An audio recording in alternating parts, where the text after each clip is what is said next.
മാതാവേ, അങ്ങേ സന്നിധി ഞങ്ങൾ നടത്തുന്ന ഉടമ്പടി പാലിക്കുവാൻ ഞങ്ങൾക്ക് ശക്തി തരണമേ. കൃപാസനം മരിയൻ കൃപാഭിഷേക ധ്യാനത്തിൽ പങ്കെടുത്ത് പ്രാർത്ഥിക്കുന്നവരുടെ പ്രാർത്ഥനയോട് ചേർത്ത് എൻ്റെ ആവശ്യം സാധിച്ചു തരണമേ. ശ്രദ്ധിക്കട്ടെ. ഹല്ലേലൂയ.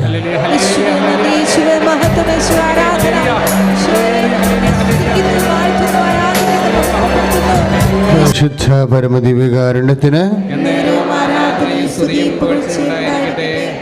ഇരിക്കുക.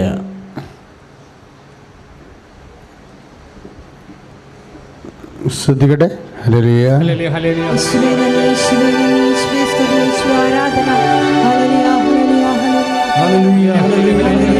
ശക്തിയോട് ചേർന്ന് ശ്രദ്ധിക്കട്ടെ.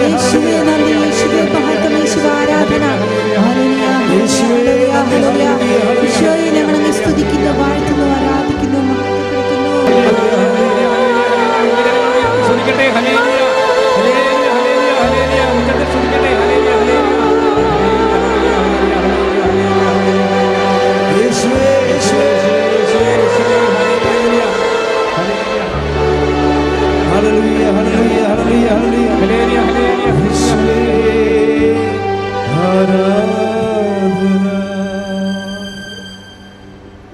പരിശുദ്ധ പരമദിവ്യകാരുണ്യത്തിന്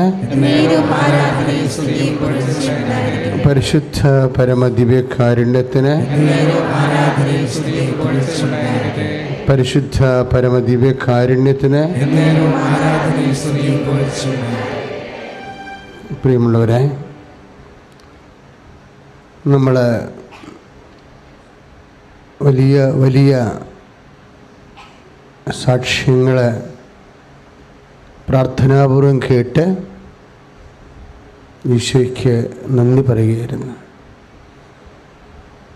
എല്ലാ സഹനങ്ങളും സാക്ഷ്യങ്ങളാകും. എല്ലാ സഹനങ്ങളും സാക്ഷ്യങ്ങളാകും.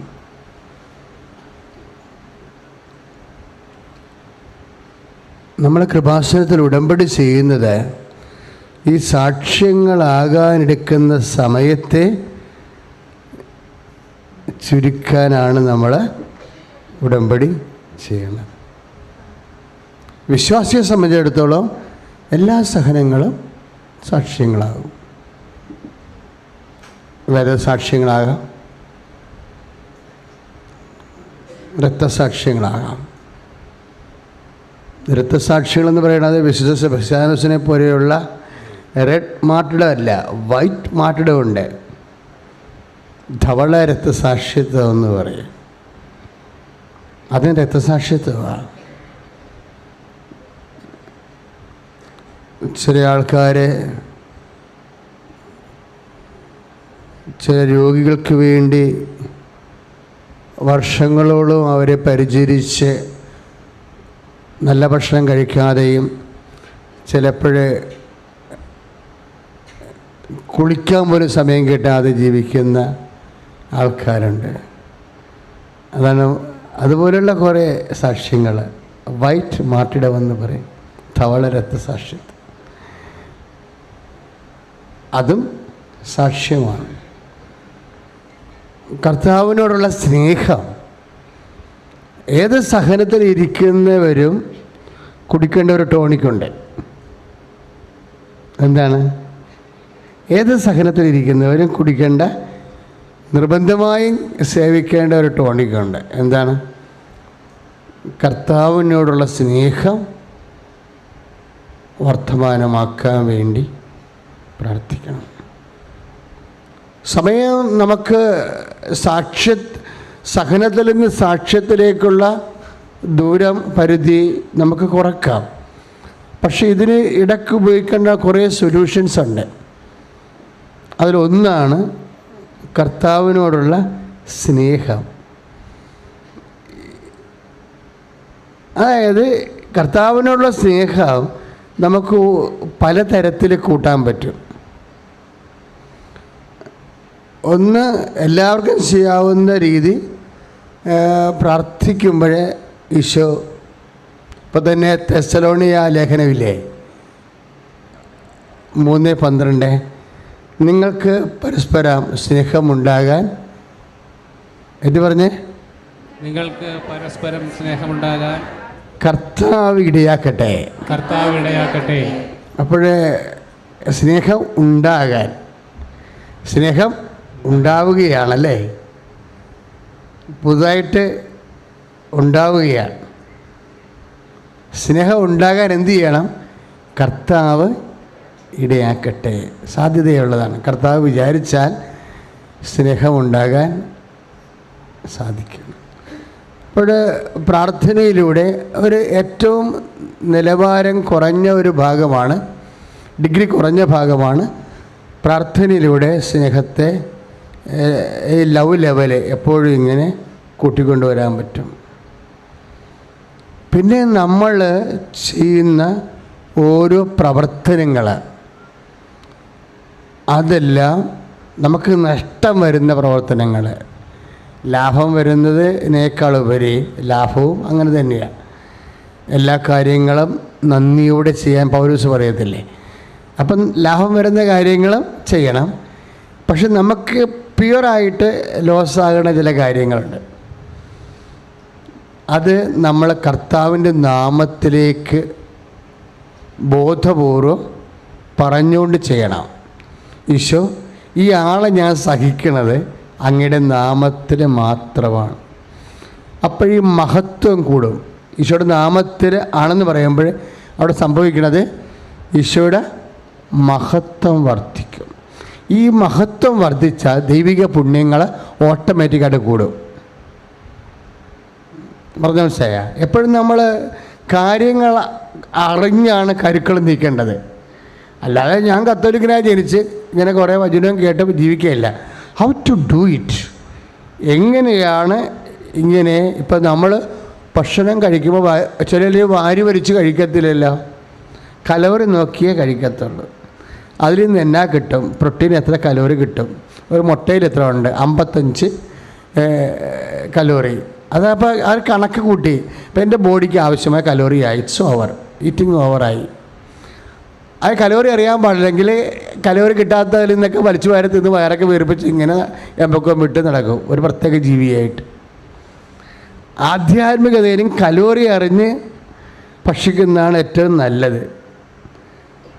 കർത്താവിൻ്റെ നാമത്തെ മഹത്വപ്പെടുത്തിയാൽ ദൈവിക പുണ്യങ്ങൾ വർദ്ധിക്കും. ദൈവിക പുണ്യങ്ങൾ എന്തൊക്കെയാണ് ഉള്ളത്? വിശ്വാസം, പ്രത്യാശ, സ്നേഹം. കൃപാസനത്തിൽ വരുമ്പോൾ സമർപ്പണവും ദൈവിക പുണ്യമായിട്ടാണ്. പഠിപ്പിക്കണില്ല, നമുക്ക് പഠിപ്പിക്കാൻ അധികാരമില്ല, സഭയാണ് പഠിപ്പിക്കേണ്ടത്, പരിഗണിക്കണത്. കൃപാസന സമർപ്പണത്തെ പരിഗണിക്കുന്നത് ദൈവിക പുണ്യമായിട്ടാണ്. കാര്യം സമർപ്പണ ലാസ്റ്റ് ഭാഗമായത് കാരണം ഇതിൽ നിന്നുള്ള ഇൻകം വല്ലാത്ത ഇൻകമാണ്, വരുമാനം. കാര്യം ഈ സമർപ്പണം എന്ന് പറയുമ്പോൾ അതിൽ ഫുൾ ആൻഡ് ഫുൾ നമ്മളില്ല, അതിൻ്റെ അകത്ത് നമ്മൾക്കൊന്നും കിട്ടത്തില്ല. ദൈവത്തിന് മാത്രമേ അതിൽ നിന്ന് കിട്ടത്തുള്ളൂ. ഇത് മരിയൻ ധ്യാന കേന്ദ്രമായതുകൊണ്ട് ചില കാര്യങ്ങൾ സമർപ്പണത്തിനാണ് ആൾക്കാരെ പരിശീലിപ്പിക്കുന്നത്. ഇതാ കർത്താവിൻ്റെ ദാസി എന്ന് പറയുമ്പോൾ അമ്മ ബ്ലാങ്ക് ചെക്ക് ഒപ്പിട്ട് കൊടുത്തിരിക്കുകയാണ്. അവിടെ അമ്മയ്ക്ക് പിന്നീട് ഒന്നും റോളില്ല. അപ്പന് ഇഷ്ടമുള്ള പോലെ അമ്മയുടെ ജീവിതത്തിൽ ഇടപെടാം. അതാണ് സമ്പൂർണ്ണ സമർപ്പണം എന്ന് പറയുന്നത്. അപ്പം അങ്ങനെ വരുമ്പോൾ അതിൻ്റെ കലോറി നമുക്ക് അളന്നു തൂക്കാൻ പറ്റത്തില്ല. നിത്യതയിലാണ് ഈ ഉടലോടെ എടുത്തുകൊണ്ട് പോകുന്നതിൻ്റെ പ്രധാനപ്പെട്ട കാര്യം സമർപ്പണമാണ്. അമ്മയെ ദൈവം എങ്ങനെ എടുത്തുകൊണ്ട് പോയത്? ഉടലോടെ എടുത്താണ് അല്ലേ? അങ്ങനെ എടുക്കാനുള്ള കാരണങ്ങൾ ഒന്ന് സമർപ്പണമാണ്. അറ്റ് എനി കോസ്റ്റ് എല്ലാ സമയത്തും അമ്മ വിശ്വാസം, പ്രത്യാശ. ഈ വിശ്വാസത്തിൻ്റെ ഒരു പ്രശ്നം, അതിൽ മെറ്റീരിയൽ ബെനിഫിറ്റ്സ് കൂടുതലിടണത് വിശ്വാസത്തിലാണ്. ജോലി, വീട്, വിവാഹം, കുഞ്ഞുങ്ങൾ, അങ്ങനെയുള്ള മെറ്റീരിയൽ ബെനിഫിറ്റ്സ് നമുക്കതില്ലാതെ ജീവിക്കാൻ പറ്റത്തില്ല. പക്ഷെ പ്രശ്നം എന്ന് വെച്ച് കഴിഞ്ഞാൽ അതില്ലാണ്ട് ജീവിക്കാൻ പറ്റത്തില്ല. പക്ഷേ അതുണ്ടായാൽ ഉണ്ടാവുന്ന കാലം പരിമിതമാണ്.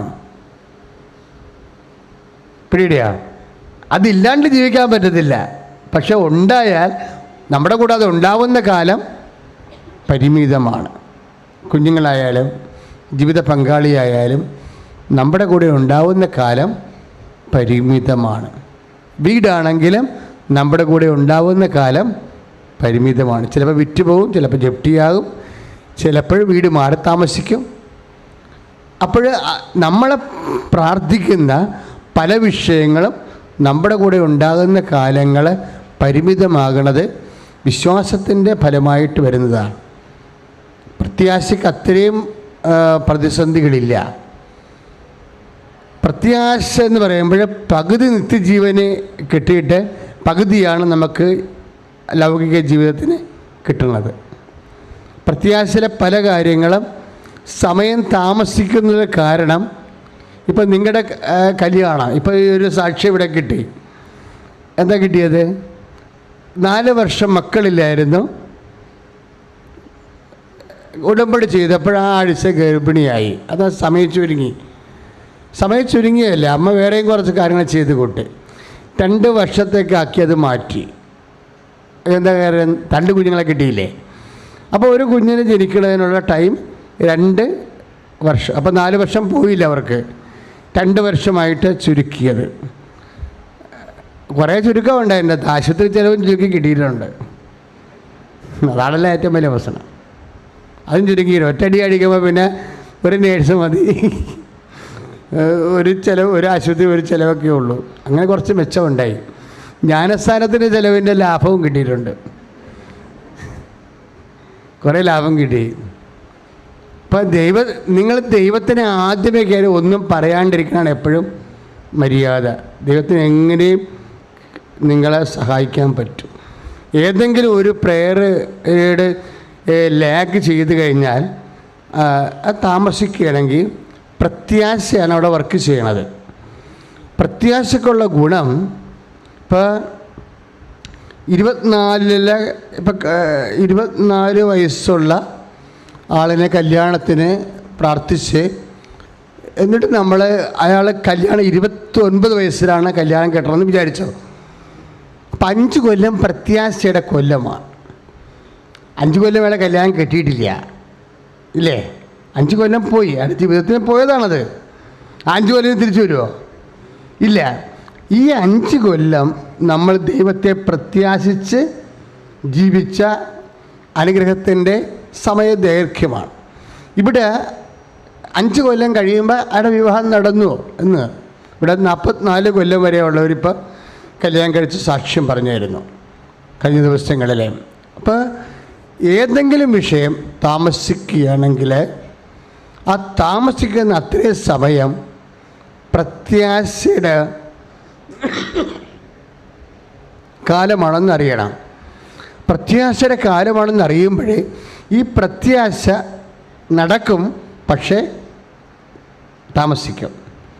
താമസിക്കുന്ന ആ സമയം 2 കൊല്ലമോ 3 കൊല്ലമോ 4 കൊല്ലമോ ആ സമയം നീ ദൈവസ്നേഹത്തോടെയാണ് കൈകാര്യം ചെയ്യുന്നതെങ്കിൽ ആ സമയം നിൻ്റെ നിത്യതയ്ക്ക് ഓഹരിയായിട്ടാണ് വരണത്. പ്രത്യാശ നിത്യതയും തമ്മിൽ, പ്രത്യാശ ഭൗതിക ജീവിതത്തിൽ 50%, നിത്യജീവിതത്തിൽ 50%ആയിട്ടാണ് കണ്ടുവരുന്നത്. പ്രത്യാശയിൽ അത് കാര്യം സംഭവം നടക്കും, ഇത്തിരി ലാഗ് ചെയ്യും. പക്ഷെ ലാഗ് ചെയ്യണ ചില വിഷയങ്ങൾ ലാഗ് ചെയ്യണം. ചെയ്തില്ല എന്നുണ്ടെങ്കിൽ നമുക്ക് വലിയ നഷ്ടമുണ്ടാവും. ഞാൻ എന്നും പറയുന്ന ഉദാഹരണം, ഞാൻ 92 സ്ഥലത്തിന് വേണ്ടി പ്രാർത്ഥിച്ചതാണ്. എനിക്ക് സ്ഥലം കിട്ടിയപ്പോഴാണ് 5 കൊല്ലം കഴിഞ്ഞാണ്. ഞാൻ വിചാരിച്ച സ്ഥലം കിട്ടിയുമില്ല. 5 കൊല്ലം പ്രാർത്ഥിച്ചു. 5ാമത്തെ കൊല്ലമാണ് ഈ സ്ഥലം കിട്ടണത്. പക്ഷെ ഞാൻ പ്രാർത്ഥിച്ച സ്ഥലം, അപേക്ഷ വെച്ച സ്ഥലം കിട്ടിയിരുന്നെങ്കിൽ ഇന്നവിടെ കൃപാസനം നടക്കത്തില്ല. കാര്യം അവിടെ പാലം പൊളിച്ച് പണിത് ഇപ്പോൾ സ്ഥലത്തിന് മുകളിൽ കൂടി പാലമാണ് പോണത്. എനിക്കറിയത്തില്ലായിരുന്നു 10 കൊല്ലം കഴിയുമ്പോൾ പാലം പൊളിക്കുമോ. അന്ന് ഞാൻ സ്ഥലം ആഗ്രഹിക്കുമ്പോൾ പാലം ഉണ്ട്, പക്ഷേ തിരശ്ചീനം സാധാരണ നിലത്ത് കൂടി പോണ പാലമാണ്. വണ്ടിയിൽ നേരെ കയറി പോകാം. ഇപ്പോൾ വണ്ടി കയറാൻ പറ്റത്തില്ല, ഏണി വെച്ച് ഇറങ്ങാൻ പറ്റത്തുള്ളൂ ആ സ്ഥലത്തേക്ക്. അപ്പോഴും നമുക്ക് തന്നെ നാളെ തലവേദന ഉണ്ടാക്കുന്ന വിഷയമായിരിക്കും നമ്മൾ ചിലർ പ്രാർത്ഥിച്ച് ചില ഉടമ്പടി ചെയ്ത് വെച്ചിരിക്കുന്നത്. അതുകൊണ്ടാണ് അത് ലാഗ് ചെയ്യണത്. അപ്പോൾ ദൈവം 5 കൊല്ലം കഴിയുമ്പോൾ എനിക്ക് സ്ഥലം തന്നപ്പോൾ ഞാൻ ചോദിക്കണതിനേക്കാൾ കൂടുതൽ തന്നു. ദിവ്യകുർബാന അടക്കം ചെയ്തിരിക്കുന്ന ദേവാലയം ഉൾപ്പെടെയാണ് എനിക്ക് തന്നത്. കർത്താവിൻ്റെ കയ്യിൽ ഇത് ഉണ്ടായിരുന്നു. ഞാൻ പൊട്ട സ്ഥലമാണ് ചോദിച്ചത്. കർത്താവ് ദേശീയപാതയിൽ ദിവ്യകുർബാനയുള്ള സ്ഥലം തന്നു. അപ്പോൾ എന്നോട് പറഞ്ഞു, നീ 1 കൊല്ലം പ്രാർത്ഥിച്ചാവുന്ന അത് കിട്ടത്തില്ല, 5 കൊല്ലം പ്രാർത്ഥിക്കാൻ പറഞ്ഞു. 5 കൊല്ലം പ്രാർത്ഥിച്ചപ്പോഴും നമ്മൾ മാത്രമല്ല, ഇവിടെ നിരന്തരം മധ്യസ്ഥ പ്രാർത്ഥനക്കാർ വന്ന് പ്രാർത്ഥിക്കുമായിരുന്നു. കുറേ ഏതാണ്ട് 90 മുതലുള്ള പ്രാർത്ഥന ലക്ഷ്യം വെച്ചിട്ടുള്ള സ്ഥലമാണ്. അതാണ് ഈ അമ്മ മാതാ പ്രത്യക്ഷപ്പെടുന്നതിൻ്റെ പ്രധാനപ്പെട്ട കാര്യം. ഒറ്റയടിക്ക് നടന്ന സംഭവമല്ല ഇത്. വർഷങ്ങളായിട്ട് ഈ സ്ഥലം കിട്ടിയിട്ട് പോലും 97 കിട്ടിയിട്ടും നമുക്കിവിടെ കല്ലിടാൻ പറ്റിയത് 2001 അപ്പോഴും ആ 3 കൊല്ലം മുഴുവൻ പ്രാർത്ഥിച്ചു. 3 കൊല്ലം മുഴുവൻ ഇവിടെ വന്നിരുന്ന് മഴയത്തൊക്കെ നമ്മുടെ പ്രേക്ഷിതർ പ്രാർത്ഥിച്ചിരുന്നു, ഗ്രൂപ്പായിട്ട് വന്ന്. ഇപ്പം നീ വീട് വെക്കുമ്പോൾ തന്നെയും ആ വീട് വെക്കുന്ന സ്ഥലത്ത് പോയി ഇരുന്ന് ജപമാല ചെല്ലണം. ഒരു 3 കൊല്ലം ചെല്ലി നോക്ക്. നീ വീട് വെക്കാൻ പോണ സ്ഥലമില്ലേ, ആ സ്ഥലത്ത് തന്നെ നീ ഇത്തിരി താമസിച്ച് വെച്ചാൽ മതി. സമാധാനത്തെ എവിടെയെങ്കിലും ഒന്ന് ഉറങ്ങാമല്ലോ നമുക്ക്. ആ ദൈവത്തിന് ആ സ്ഥലം എന്തുമാത്രം കാലം നീ വിശ്വസിച്ച് നീ നിൻ്റെ മക്കളും അവിടെ ആരാണ് താമസിക്കാൻ പോകുന്നത് അവരെല്ലാം കൂടി ചുറ്റുവളഞ്ഞിരുന്നുണ്ട് ജപമാല ചെയ്യണം. 3 സെൻറ്റ് സ്ഥലമാണെങ്കിൽ ഉണ്ടെങ്കിൽ അവിടെ ഇരുന്ന് ജപമാല ചെയ്യണം. അല്ലെങ്കിൽ ഒരു ദിവസം കുടുംബ പ്രാർത്ഥന അങ്ങോട്ട് ഷിഫ്റ്റ് ചെയ്യണം. ഇന്ന് നമുക്ക് പ്രാർത്ഥന നമ്മൾ വീട് വെക്കാൻ പോണ സ്ഥലത്ത് കൊണ്ടിരുന്ന് പ്രാർത്ഥിക്കാമെന്നും പറഞ്ഞ് അവിടെ ഇരുന്ന് പ്രാർത്ഥിക്കണം. അപ്പോൾ അങ്ങനെ ഓരോ വിഷയവും നീ ഫാക്ടറി പണിയാൻ സ്ഥലമായാലും എല്ലാ ഇടത്തും പോയിരുന്നുകൊണ്ട് പ്രെയർ ചെയ്യണം. അപ്പോൾ ദൈവത്തിന് നീ ഈ വിഷയത്തിൽ വളരെ ഗൗരവമുണ്ടെന്ന് കർത്താവിന് മനസ്സിലാക്കി കഴിഞ്ഞാൽ അത് പിന്നെ കർത്താവ് പൂർണ്ണമായിട്ട് ഏറ്റെടുക്കും. കർത്താവ് ഏറ്റെടുത്ത് കഴിഞ്ഞാൽ നമ്മളുടെ ചിന്തകൾ, പദ്ധതികൾ, കണക്ക് കൂട്ടലുകളൊക്കെ അതിലംഘിക്കുന്ന അനുഗ്രഹമാണ്. പിന്നെ അനുഗ്രഹം വരുമ്പോൾ, അനുഗ്രഹം എന്നുള്ള വാക്ക് എൻ്റെ വായിൽ നിന്ന് വന്നുകൊണ്ട് പറയുകയാണ്, അനുഗ്രഹത്തിന് മുമ്പ് സംഭവിക്കാൻ സാധ്യതകൾ എന്താണെന്നറിയാമോ? എലി വെട്ടാൻ സാധ്യതയുണ്ട്. അത് വിശ്വാസി വിവേകത്തോടെ മനസ്സിലാക്കണം.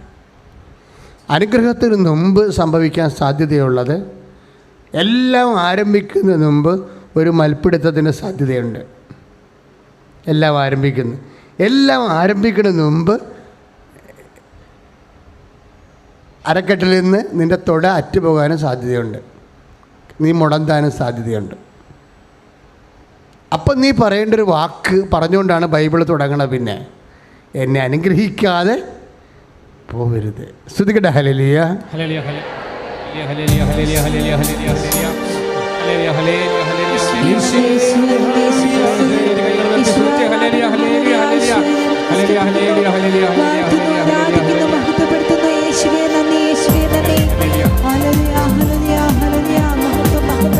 വിശുദ്ധ പരമദിവ്യകാരുണ്യത്തിന്.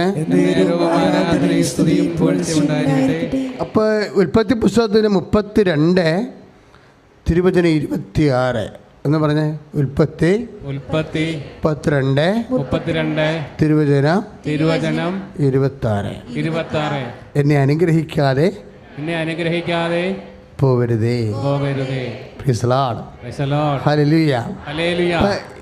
എലി വെട്ടിക്കഴിയുമ്പോൾ, ഒരു കാലം മുടന്താകുമ്പോൾ, യാത്ര സ്ലോ ആകുമ്പോൾ ആദ്യം ദൈവത്തോട് പറയേണ്ട വാക്കാണ് എന്നെ അനുഗ്രഹിക്കാതെ പോകരുതേ. ഇപ്പം യാക്കോബിൻ്റെ മൽപ്പിടുത്തത്തിലെ യാക്കോബിൻ്റെ എളിയിലല്ലേ വെട്ടണത്. വെട്ടിക്കഴിയുമ്പോൾ തൊടയും അരക്കെട്ടും തമ്മിൽ അകന്നു പോകുമ്പോൾ യാക്കോബ് കൂന് നിൽക്കും. പിന്നെ മുടന്തുക എന്ന് വെച്ചാൽ എല്ലാത്തിനും മുടന്ത് വരുമല്ലോ. ജീവിതത്തിൽ മുടന്നു വന്ന നമ്മുടെ ജീവിതം സ്ലോ ആകും അല്ലേ?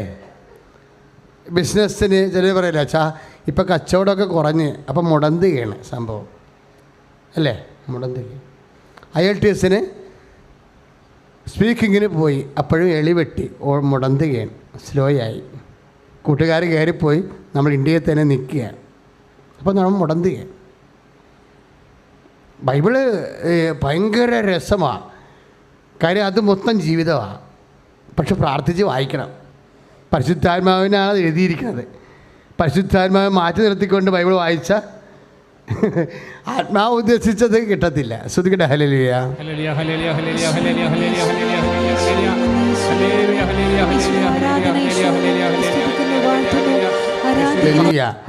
അപ്പം ഏതെങ്കിലും വിഷയത്തിന് സ്ലോ ആകുമ്പോൾ ഓർക്കുക, നമ്മൾ മുടന്തുകയാണ് അല്ലേ? മുടന്തുകയാണെന്ന് അറിയുമ്പോൾ ഓർക്കുക, എലിക്ക് വെട്ട് കൊണ്ടിട്ടുണ്ട്. എലിക്ക് വെട്ട് കൊണ്ടിട്ടുണ്ടെന്ന് അറിയുമ്പോൾ ഓർക്കുക, അനുഗ്രഹിച്ചിട്ട് പോകാമെന്ന് പറയാനാണ് വാ തുറക്കേണ്ടത്, അല്ലെങ്കിൽ വെള്ളടിക്കാനാണ്. ചിലർ ഇതിൻ്റെ പ്രശ്നം മുഴുവനും നാത്തൂരാണ്, അയൽവാസിയാണ്, അവരാണ് ഇവരാണെന്നൊക്കെ പറഞ്ഞിട്ട് നാട്ടുകാരുടെ കഴുത്തെ കയറാനും വാ പൊളിക്കും. പക്ഷേ മുടന്തിയ വാ പൊളിക്കേണ്ടത് എന്തിനാണ്? എന്നെ അനുഗ്രഹിക്കാതെ പോകരുതെന്ന് പറയാനുള്ള വിശ്വാസം, പ്രത്യാശ, സ്നേഹം. ശ്രുതികട ഹല്ലേലൂയ.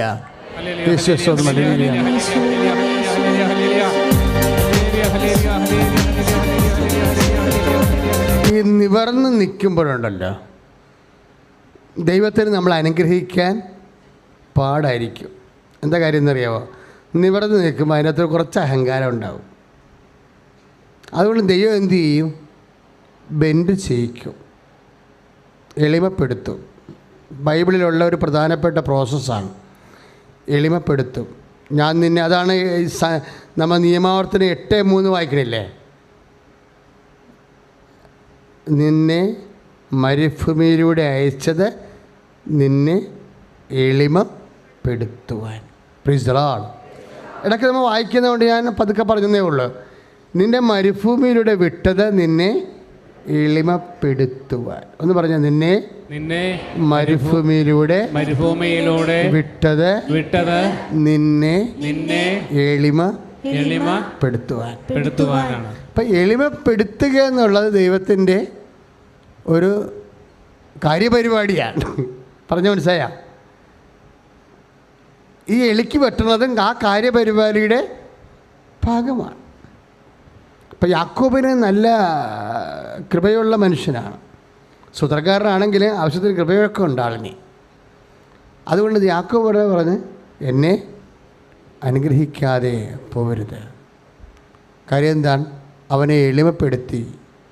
ദൈവത്തോട് അത്രയും നേരം അവൻ എഴുന്നേറ്റെന്നും മൽപ്പിടുത്തം നടത്തുകയാണ് ചെയ്യണത്.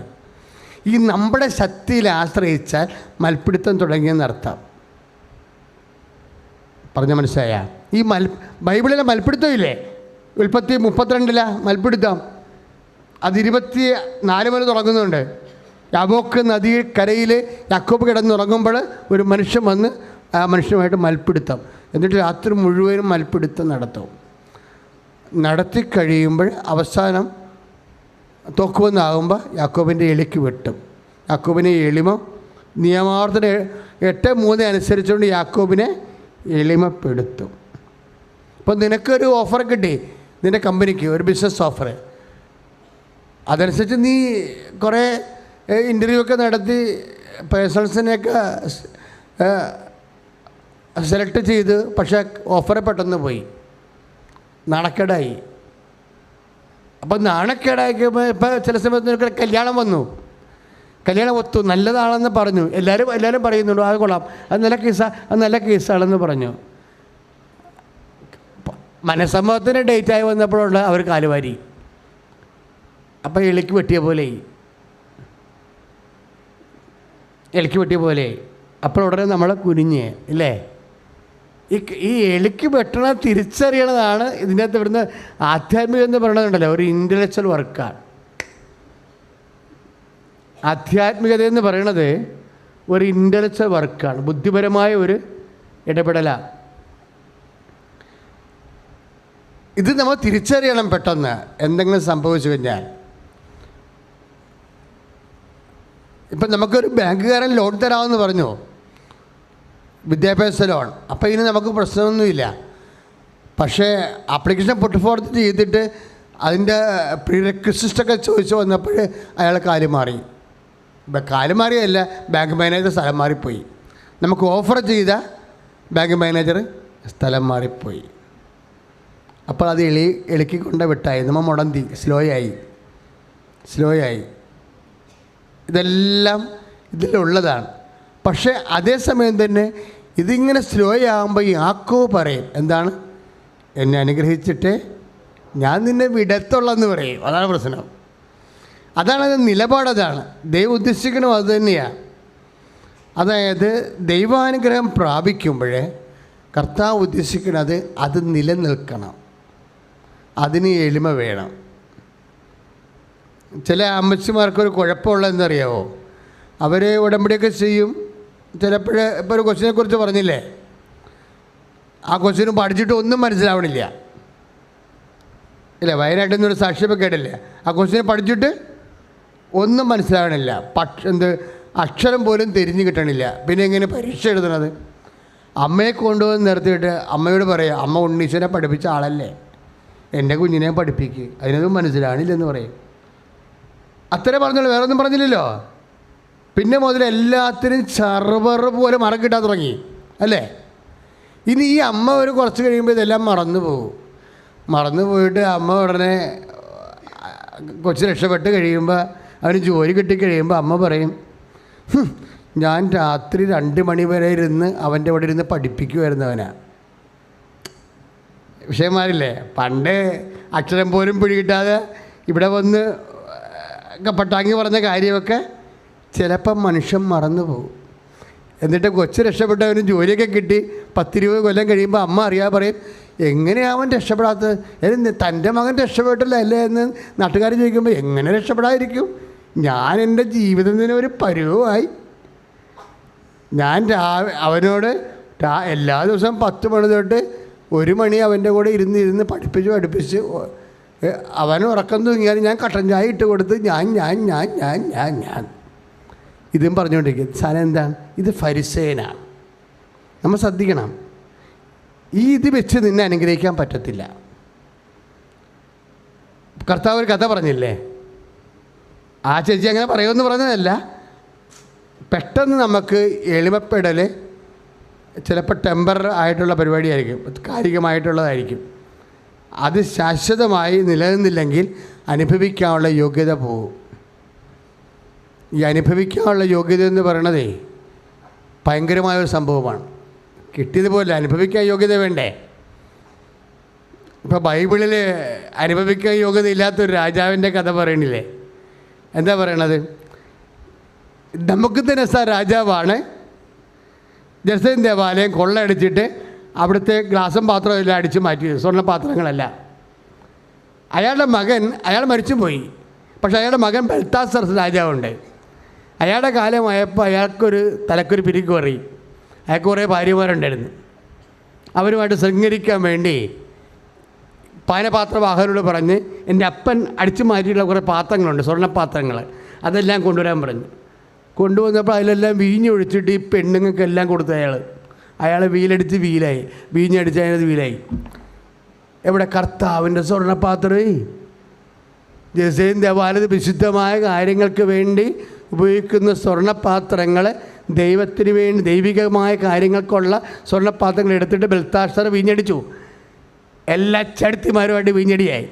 അയാളിൻ്റെ വെളിവ് പോയി കഴിഞ്ഞാൽ ദൈവത്തിന് പ്രശ്നമുണ്ട്. ഈ വെളിവ് കുറഞ്ഞ എല്ലാവർക്കും വെളിവ് ഉണ്ടാക്കി കൊടുക്കുന്ന പരിപാടിയാണ് ദൈവത്തിൻ്റെ കയ്യിൽ ഇരിക്കുന്നത്. ഠക്കേതും പറഞ്ഞൊരു കൈ വന്നങ്ങോട്ട് ഒരെഴുത്തങ്ങോട്ട് എഴുതി, മേനെ ടക്കൽ ഉപാർസൻ. ഭർത്താസർ ഈ കൈ കണ്ട് ഞെട്ടി. നല്ല രസം കഥ.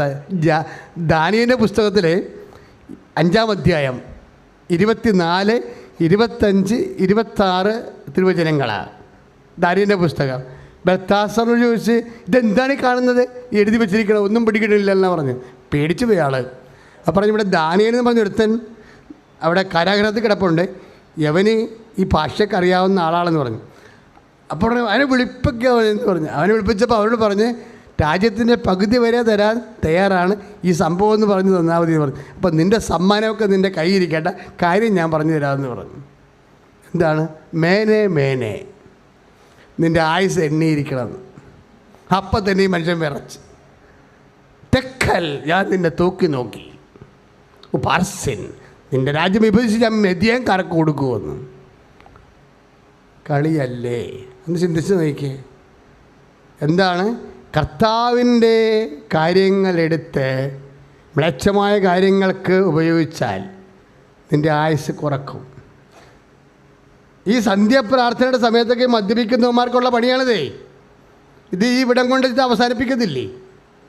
ഇതിവിടെ കൊണ്ട് അവസാനിക്കത്തില്ലേ? സന്ധ്യാപ്രാർത്ഥന, കുടുംബപ്രാർത്ഥനയൊക്കെ കർത്താവിൻ്റെ സമയമാണ്. ആ സമയം കൂട്ടുകാരുമായിട്ടൊക്കെ ഇരുന്ന് സ്മോൾ എടുത്ത് കഴിഞ്ഞാൽ മേനെ മേനെ, എന്താണ്? ഞാൻ നിൻ്റെ ജീവിതത്തിൻ്റെ കാലത്തിൻ്റെ ദൈർഘ്യം കുറച്ചിരിക്കുന്നു. ഈ വണ്ടിയുടെയൊക്കെ ചോദിച്ചു മേടിക്കുന്നതാണ്. പല കാര്യങ്ങളും രോഗങ്ങളും കർത്താവിൻ്റെ സമയമെടുത്ത് മ്ലേച്ഛമായ കാര്യങ്ങൾക്ക് ഉപയോഗിച്ച് ചോദിച്ചു വാങ്ങിച്ചതാണ്. ഉടമ്പടിയിലൊരു ഉപവാസമുണ്ട്. ആ ഉപവാസത്തിൻ്റെ ഉപദേശം എന്താണ്? പശ്ചാത്താപമാണ്. ദൈവത്തിൻ്റെ അനുഗ്രഹം കിട്ടാനും പരിശുദ്ധാത്മാവ് നിറയാനും ബൈബിളിൽ 2 വഴികളില്ല. പശ്ചാത്തപിക്കുക എന്നേ ഉള്ളൂ. പശ്ചാത്തപിക്കുന്ന വിഷയങ്ങൾ എന്താണെന്നാണ് ഇപ്പോൾ പറഞ്ഞുകൊണ്ടിരിക്കുന്നത്. രണ്ടാമത്തേത് എന്താണ്? തെക്കൽ, ഞാൻ നിന്നെ തൂക്കി നോക്കി.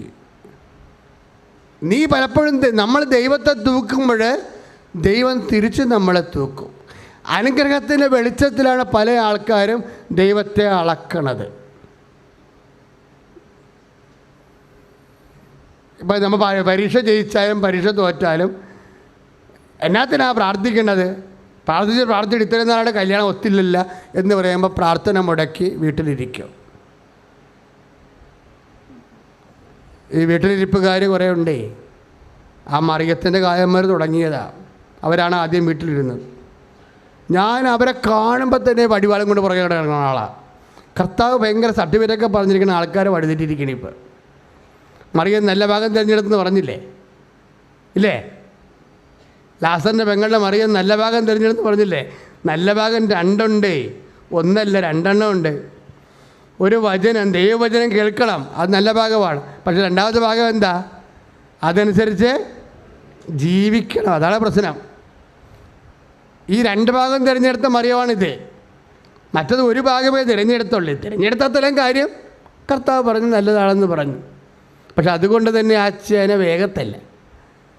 ലാസർ മരിച്ച ദിവസം കർത്താവ് വരാൻ താമസിച്ചെന്നും പറഞ്ഞ് അവൾ വീട്ടിൽ തന്നെ ഇരുന്ന് 11:20 അല്ലേ?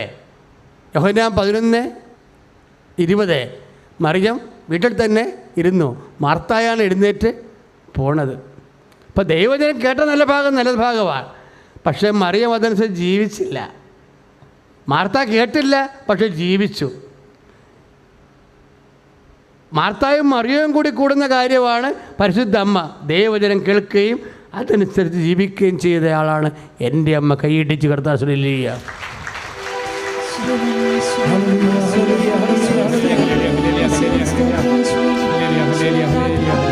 സ്തുതിക്കട്ടെ, സ്തുതിക്കട്ടെ. പരമദിവ്യകാരുണ്യത്തിന് ഒന്ന് പ്രാർത്ഥിച്ചേ.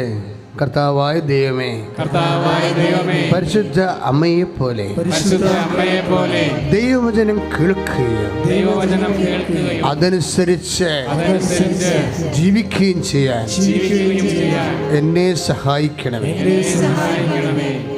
അപ്പോഴെന്തെങ്കിലും കാര്യങ്ങളൊക്കെ പ്രാർത്ഥിച്ചിട്ടും അതിന് നീ വിചാരിച്ച മറുപടി കിട്ടണില്ല എന്ന് വിചാരിച്ചോണ്ട് നീ വീട്ടിൽ തന്നെ ഇരിക്കരുത്, പ്രാർത്ഥന മുടക്കരുത്. അങ്ങനെ വരുമ്പോൾ എന്താ സംഭവിക്കണത്? ചിലർ ഉപവാസം മുടക്കും, ചില പ്രാർത്ഥന മുടക്കും, ചില ആൾക്കാർ ഉടമ്പടി മുടക്കും. അപ്പോൾ എന്താ സംഭവിക്കണത്?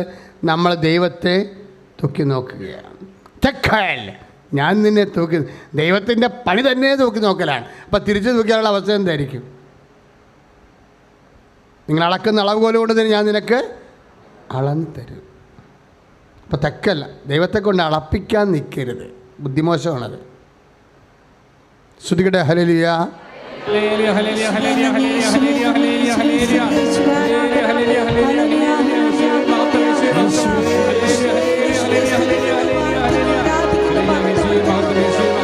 പരമദിവ്യകാരുണ്യത്തിന് എന്നേരവും ആരാധനയും സ്തുതിയും പുകഴ്ചയും ഉണ്ടായിരിക്കട്ടെ. പാർസിൻ മൂന്നാമത്തെ വാക്കാണ്. എന്താണ് അതിൻ്റെ അർത്ഥം? ഞാൻ നിൻ്റെ രാജ്യം വിഭജിച്ച് മിദ്യാൻകാർക്ക് നൽകും. ഈ വീടൊക്കെ വിറ്റ് നാട് വിട്ടു പോകണമെന്നൊക്കെ പറഞ്ഞില്ലേ? അങ്ങനെ സിറ്റുവേഷൻസ് വരുമ്പോൾ വീട് വിൽക്കാൻ വേണ്ടി വന്ന് ഉടമ്പടിയില്ല ചെയ്യേണ്ടത്. വീട് വിൽക്കാനുണ്ടായ സാഹചര്യം നിൻ്റെ അപ്പനോ അപ്പൂപ്പനോ ഉണ്ടാക്കിയിട്ടുണ്ടെങ്കിൽ അവിടെ പാപങ്ങൾക്ക് വേണ്ടി നീ കർത്താവിൻ്റെ തിരുസന്നിധിയിൽ മാപ്പ് ചോദിക്കണം. കാര്യം എന്താണ്? ദൈവത്തിൻ്റെ വിശുദ്ധമായ സമയമെടുത്തിട്ടാണ് അവൻ മ്ലേച്ഛമായ കാര്യങ്ങൾക്ക് വേണ്ടി ഉപയോഗിച്ചിരിക്കുന്നത്. നിൻ്റെ കർത്താവായ ദൈവം ഞാനാകുന്നുവെന്ന് പറയുന്ന ഒന്നാം പ്രമാണത്തിൻ്റെ ലംഘനമാണത്. ഒന്നാം പ്രമാണം ലംഘിച്ചാൽ എന്താ സംഭവിക്കാൻ പോണത്?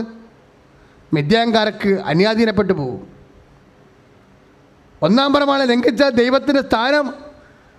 അതുകൊണ്ടാണ് ഈ വിശ്വാസം തെറ്റിക്കൊണ്ട് പ്രണയിക്കുക പോലും ചെയ്യലെന്ന് പറയാൻ കാരണം. ആത്മാവിനെ പണയപ്പെടുത്തിക്കൊണ്ട് നീ പ്രണയിക്കാൻ പോയാലും നിൻ്റെ കമിതാവിനെ നിനക്ക് കിട്ടും.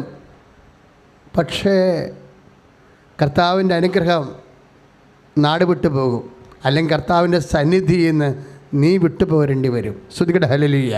Hallelujah, hallelujah, hallelujah, hallelujah, hallelujah, hallelujah, hallelujah. അപ്പോൾ എന്താ ഈശോ പറയണത്?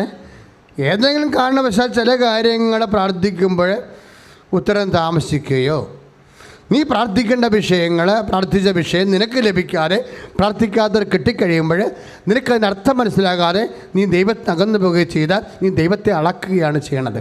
തെക്കേലാണ്. ദൈവത്തെ അളന്നാൽ നീ അളക്കുന്ന അതേ തോത് വെച്ചായിരിക്കും നിനക്കും അളന്ന് കിട്ടണത്. അപ്പം നമ്മുടെ മുമ്പിലുള്ള മാർഗം എന്താണ്? വെട്ട് കിട്ടിയതാണ്, ഞാൻ കുനിഞ്ഞു പോയെന്ന് പറഞ്ഞാൽ ഞാൻ പിന്നെ അളക്കാനും തൂക്കാനും അല്ല നിൽക്കേണ്ടത്. ഞാൻ എന്താ നിൽക്കേണ്ടത്? എന്നെ അനുഗ്രഹിക്കാൻ യാചിക്കണം. ശ്രുതികട്ടെ hallelujah. Hallelujah, hallelujah, hallelujah, hallelujah, hallelujah, hallelujah. പരിശുദ്ധ പരമദിവ്യകാരുണ്യത്തിന് എന്നേരവും ആരാധനയും സ്തുതിയും പുകഴ്ചയും ഉണ്ടായിരിക്കട്ടെ. പത്രോസിന് ഇത് നേരത്തെ അറിയാമായിരുന്നു. പത്രോസ് അതാണ് പറയണത്, കർത്താവ് നിങ്ങളെ എളിമപ്പെടുത്തും, നിങ്ങളെ ദൈവത്തിൻ്റെ കരങ്ങൾക്ക് കീഴെ താഴ്മയോടെ നിൽക്കണം. തക്ക സമയത്ത് അവിടെ നിങ്ങളെ അനുഗ്രഹിക്കും. അപ്പോൾ വെട്ട് കിട്ടിയാലും കുനിഞ്ഞ് നിൽക്കണം, എളിമയോടെ നിൽക്കണം. ബൈബിളിൽ ഈ അനാവീം എന്നുള്ള വാക്കാണ് ഉപയോഗിക്കുന്നത്. ഇങ്ങനെ കുനിഞ്ഞ് നിൽക്കുക എന്നുള്ള, കുനിയപ്പെട്ടവൻ, അത് വലിയ വാക്കാണ് ശരിക്കും. ദൈവത്തിൻ്റെ ദാസനെ ഉൾപ്പെടെ അനാവീം എന്നാണ് വിളിക്കുന്നത്, കുനിഞ്ഞവൻ എന്ന്. എങ്ങനെ കുനിഞ്ഞവൻ എന്നാ? കൂനി പിടിച്ചവനെന്നല്ല അർത്ഥം. കർത്താവ് പറഞ്ഞു, ഈ കുനിച്ചിലാണ് എൻ്റെ ഇടയ്ക്ക് നിന്ന് പഠിക്കേണ്ടതെന്ന് പറഞ്ഞു. ധ്വാനിക്കുന്നവനെ, ഭാരം വഹിക്കുന്നവനെ കുനിയാൻ പഠിക്കണേ, അങ്ങനെ പറഞ്ഞല്ലേ? അങ്ങനെ വാക്കുണ്ട് ബൈബിളിൽ. മത്തായി 11:28-29 അധ്വാനിക്കുന്നവനെ, ഭാരം വഹിക്കുന്നവനെ കുനിയാൻ പഠിക്കണേ. എന്താ വാക്കെന്താ? അധ്വാനിക്കുന്നവനും ഭാരം വഹിക്കുന്നവനും എൻ്റെ അടുക്കൽ വരിക.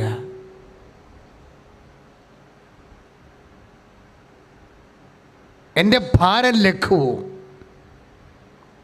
എൻ്റെ നുകം മധുരവുമാണ്. ഞാൻ ശാന്തശീലനും മീക്ക് ഞാൻ ശാന്തശീലനും വിനീത ഹൃദയനുമാണ്. അപ്പം ശാന്തശീലൻ എന്നുള്ള വാക്കാണ് മീക്ക്, അതാണ് കുനിച്ചിലെ. എളിമപ്പെടുക എന്ന് പറഞ്ഞ സംഭവം തന്നെ. എളിമപ്പെടുന്നത് ബൈബിള് പല രീതിയിലാണ് ഉപയോഗിച്ചിരിക്കുന്നത്. ഞാൻ ശാന്തശീലനാണെന്ന് പറയണത് എന്നിൽ നിന്ന് പഠിക്കാൻ പറയുന്നതാണ്. ഈ ശാന്തശീലൻ ആർക്കുണ്ടാകുന്നതാണ്? കർത്താവിൻ്റെ ദാസന് ഉണ്ടാകുന്ന മൗലിക വികാരമാണ്. കർത്താവിൻ്റെ ദാസന് മൗലിക വികാരം എന്താണ്? അവൻ കർത്താവിൻ്റെ വചനത്തിന് സ്വയം സമർപ്പിതനാണ്. അഹങ്കാരിയല്ലവൻ. തന്നിൽ തന്നെ ആശ്രയിക്കുന്നവൻ്റെ പേരെന്താണ്? ബൈബിൾ അങ്ങനെ പറയത്തില്ലേ? തങ്ങൾ നീതിമാന്മാരാണെന്ന ധാരണയിൽ തന്നിൽ തന്നെ ആശ്രയിക്കുന്നവരെ, മറ്റുള്ളവരെ പുച്ഛിക്കുന്നവരെയും ഉദ്ദേശിച്ചുകൊണ്ട് കർത്താവ് ഒരു ഉപമ പറഞ്ഞു അല്ലേ? ഏതാണ് ആ കഥ? ലൂക്കായുടെ സുവിശേഷം 18:9 മുതലുള്ള തിരുവചനങ്ങൾ. ഫരിസേയൻ്റെയും ചുങ്കക്കാരൻ്റെയും അല്ലേ? അവിടെ എന്താ സംഭവം? ചുങ്കക്കാരൻ്റെ പ്രാർത്ഥന എങ്ങനെയാണ് നീതീകരിക്കപ്പെട്ടത്? ഫരിസേയൻ്റെ പ്രാർത്ഥന എങ്ങനെയാണ് റിജക്റ്റ് ചെയ്തത്? അതെന്താണ്? തങ്ങൾ നീതിമാന്മാരാണെന്ന് ധരിച്ച് മറ്റുള്ളവരെ പുച്ഛിച്ചവരെ ഉദ്ദേശിച്ച് കർത്താവ് ഒരു കഥ പറഞ്ഞു. എന്താ പറഞ്ഞത്? എല്ലാം ലൂക്കായുടെ ഇൻട്രൊഡക്ഷൻസാ. എന്താ പറഞ്ഞത്? ഒരിക്കൽ ഒരു ഫരിസേയനും ചുങ്കക്കാരനും പ്രാർത്ഥിക്കാൻ പോയി. ഫരിസേയൻ മുത്തടം ബൈബിള് നിവർന്ന് നിന്നുകൊണ്ടെന്നുണ്ട്, ബാക്കി എല്ലായിടത്തും നിന്നുകൊണ്ടെന്നേ ഉള്ളൂ. പഴയ മുത്തടം ബൈബിള് നിവർന്ന് നിന്നുകൊണ്ടെന്നുണ്ട്, നെഞ്ചി വിരിച്ച് നിന്നുകൊണ്ട്. എന്താ അവൻ പറഞ്ഞത്? ദൈവമേ, ഞാൻ ആഴ്ച 2 പ്രാവശ്യം ഉപവസിക്കുന്നു, എല്ലാത്തിൻ്റെയും ദശാംശം കൊടുക്കുന്നുണ്ട്, നിൻ്റെ വചനമനുസരിച്ചാണ് ജീവിക്കുന്നത്. ഈ നിൽക്കുന്ന ചുങ്കക്കാരനെ പോലെ അല്ല. അപ്പം ചുങ്കക്കാരൻ എങ്ങനെയാണ് പ്രാർത്ഥിക്കണത്? അവൻ ദൂരെ നിന്നുകൊണ്ട് മാറത്തടിച്ച് സ്വർഗത്തിലേക്ക് നോക്കാൻ പോലും ധൈര്യമില്ലാതെ, ദൈവമേ പാപിയായ എൻ്റെ മേൽ, അതിനാണ് കുനിഞ്ഞു നിൽക്കുക എന്ന് പറയണത്. എനിക്ക് നിൻ്റെ മുമ്പിൽ വരാൻ പാപം മാത്രമേ ഉള്ളൂ. എത്ര വിശുദ്ധനാണോ അത്രയും അവൻ പാപത്തെക്കുറിച്ച് ബോധമുള്ളവനായിരിക്കും, അവൻ കുനിഞ്ഞവനായിരിക്കും. കാര്യം അതാണ് കർത്താവിൻ്റെ മുമ്പിൽ നമ്മുടെ ദൈവത്തിൻ്റെ ആശ്രയത്തിനായി നമ്മളെ തന്നെ സമർപ്പിക്കേണ്ട എല്ലാ വിഷയങ്ങളും എളിവെട്ടിയവനെപ്പോലെ നിൽക്കണവൻ. ആര്? ചുങ്കക്കാരൻ എളിവെട്ടിയവനെ പോലെയാണ് നിൽക്കുന്നത്. ദൈവമേ പാപിയായ എൻ്റെ മേൽ കനിയണമേ എന്ന് കർത്താവ് പറയും. ഈ ചുങ്കക്കാരൻ ഫരിസേയനേക്കാൾ നീതീകരിക്കപ്പെട്ടവനായി ഭവനത്തിലേക്ക് മടങ്ങി. ഏതെങ്കിലും തകർച്ച വരുമ്പോൾ ചുങ്കക്കാരൻ്റെ പ്രാർത്ഥന ഓർക്കണം. ചുങ്കക്കാരൻ്റെ പ്രാർത്ഥന ഓർക്കുമ്പോൾ യാക്കോബിൻ്റെ എളിവെട്ടുകാരെ ഓർക്കണം. യാക്കോബിൻ്റെ എളിവെട്ടിയകാരെ ഓർക്കുമ്പോൾ രാത്രി മുഴുവൻ പിടിച്ചിട്ട് ദൈവമാണ് വെട്ടിച്ചതെന്ന് ഓർക്കണം. അത് ഓർക്കുമ്പോൾ ദൈവത്തിൽ ആശ്രയിക്കാൻ വേണ്ടിയുള്ള ദൈവത്തിൻ്റെ നടപടിക്രമത്തിൻ്റെ ഭാഗമായി വന്നിട്ടുള്ള തകർച്ചയാണെന്ന് ഓർക്കണം. ശ്രുതികട hallelujah. Hallelujah hallelujah hallelujah hallelujah hallelujah hallelujah hallelujah hallelujah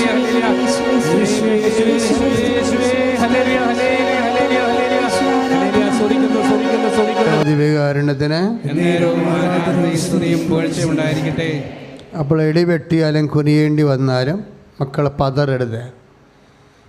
ഇപ്പം നിങ്ങളുടെ രോഗം തന്നെയാണെന്ന് വിചാരിച്ചോ?